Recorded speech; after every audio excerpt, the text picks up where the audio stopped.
President-elect Trump is responding more firmly this morning to claims that Russia has compromising personal and financial information about him. Sources say Comey did not mention all the salacious details from a 35-page report. The dossier was produced by former British intelligence officer Christopher Steele. He worked for an investigative firm in London called Orbis Business Intelligence. Steele's investigation was commissioned by Fusion GPS, a Washington research company. An unidentified client requested the information.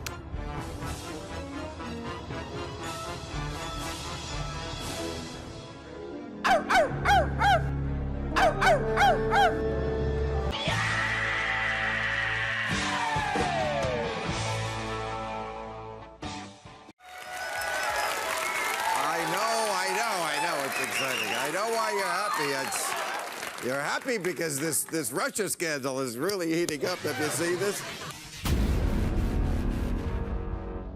The pieces are really beginning to come together about who gathered the raw intelligence about then-candidate Donald Trump and how it might be connected to a Russian blackmail plot.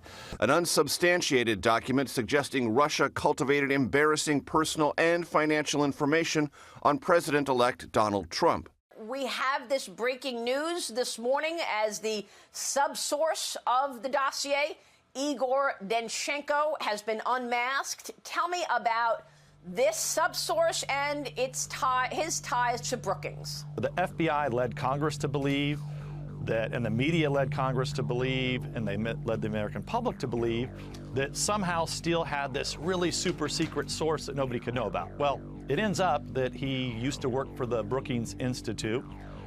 It looks like there were a lot of connections to the Brookings Institute, which for those of your viewers who don't know what this is like the prominent left-wing think tank here in our nation's capital. And we think there's a connection between the president of Brookings and those dossiers that were given to the State Department. This was the Clinton campaign's dossiers. It was the dirt. It was a phony story that they sold not only to the American people, but they sold it and corrupted our FBI, where it appears like these dirty cops were more than willing to take this information and present it to the FISA courts. Now, Christopher Steele's reporting is referenced in your report. Steele reported to the FBI that senior Russian foreign ministry figures, along with other Russians, told him that there was, and I'm quoting from the Steele dossier, extensive evidence of conspiracy between the Trump campaign team and the Kremlin. So here's my question.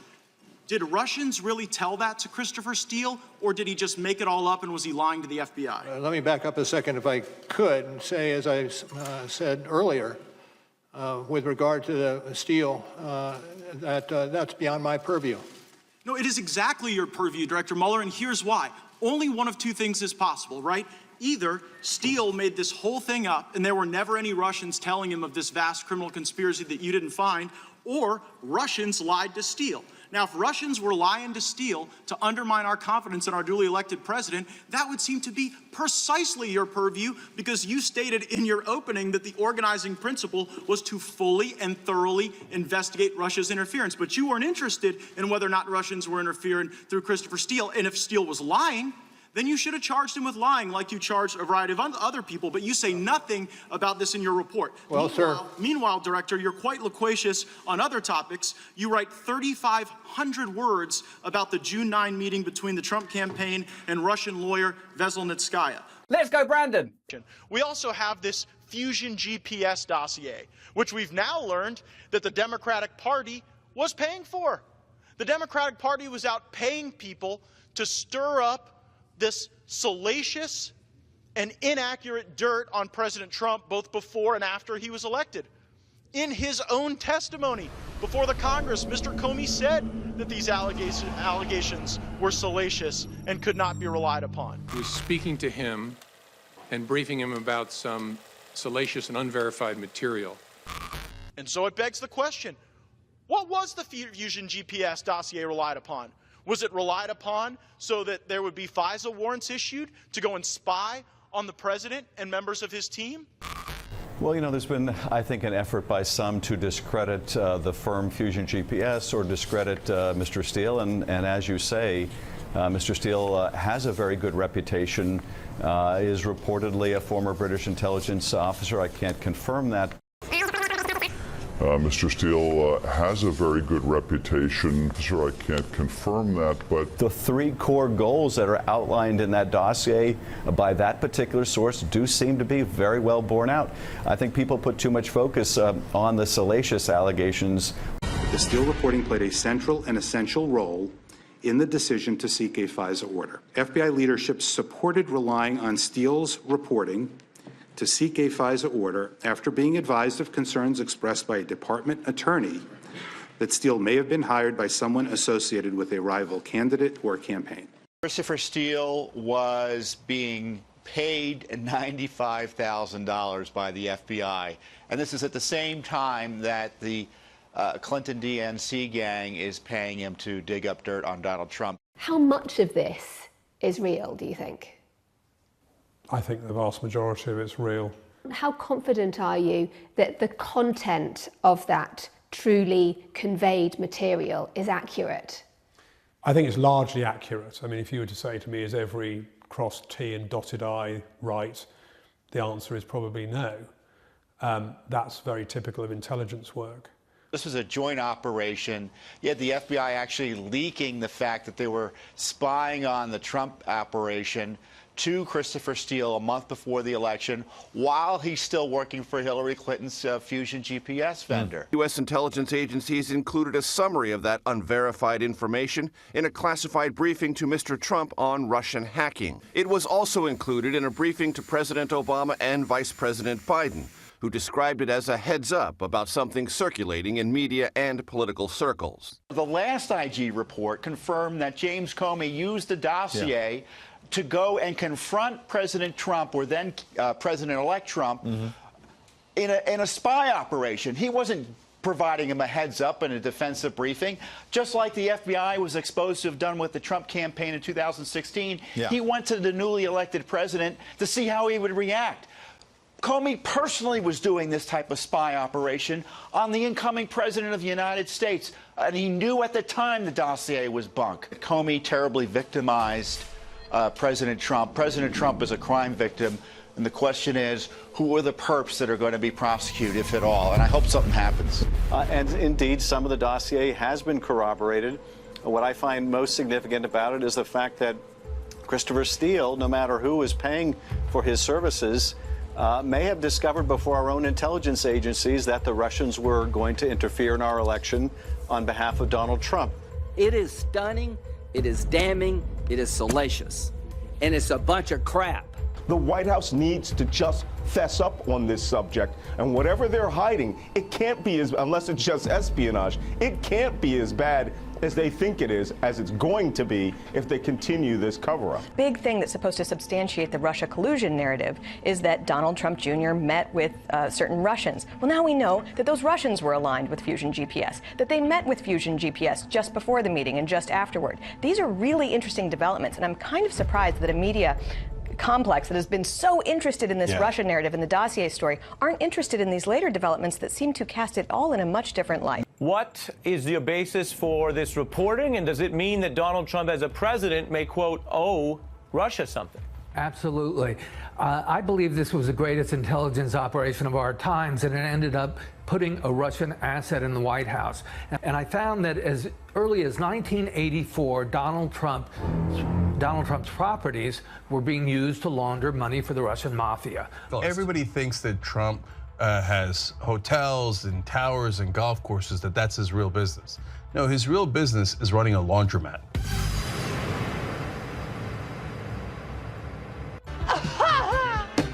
He's been running that laundromat for the Russians for quite some time, and not remotely smart enough to cover it up well. So, all right, the Russians are busy doing that. Putin is a smart guy. Trump, on his end, there's no way he covered it up right.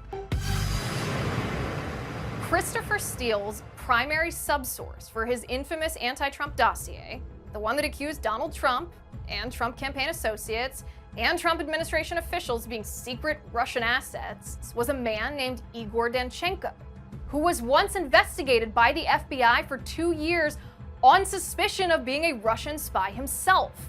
The Democrats made up all their allegations of Russian collusion to try to take down President Trump, even though they knew they were lying.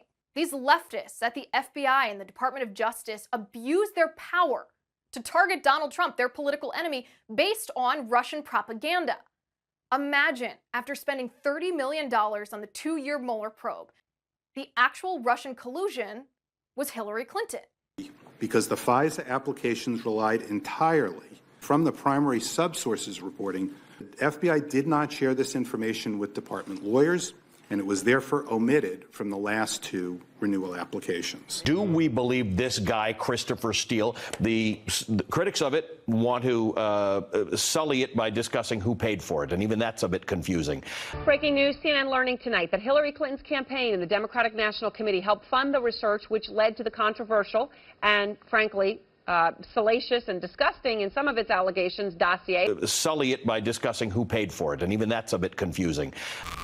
What can you say about the credibility of your sources? We were professionals. We had done this throughout our careers and our lives, and we were pretty confident that the majority of the sources were highly reliable.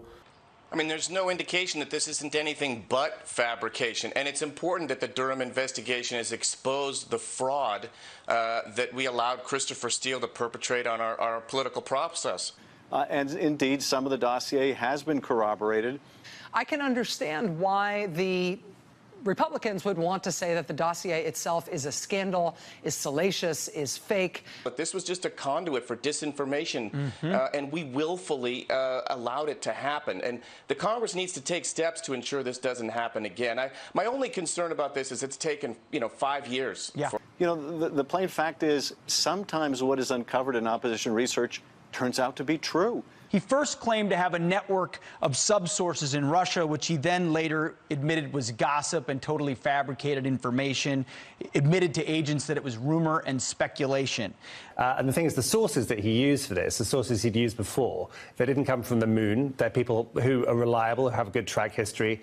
The more we realize that his key allegation of interactions between Trump people and Russians turns out to be true. We learn more every night. What level of confidence would you place on there being sex tapes of Trump taken by Russia as compromat? Pretty high. It's an outright smear. There's never been any evidence because it never happened. This was one of the biggest, dirtiest tricks in politics, led to the biggest smear, perhaps in American history, with no evidence, completely made up, to try to derail the American people's choice for president in 2016 and hurt his presidency. And are you a fraud? No, of course I'm not. If this collusion, this corruption doesn't shock you, then you might be part of the problem. Having worked at CNN and witnessed firsthand Trump derangement syndrome, it is real. It is real on the other side. He is in their head.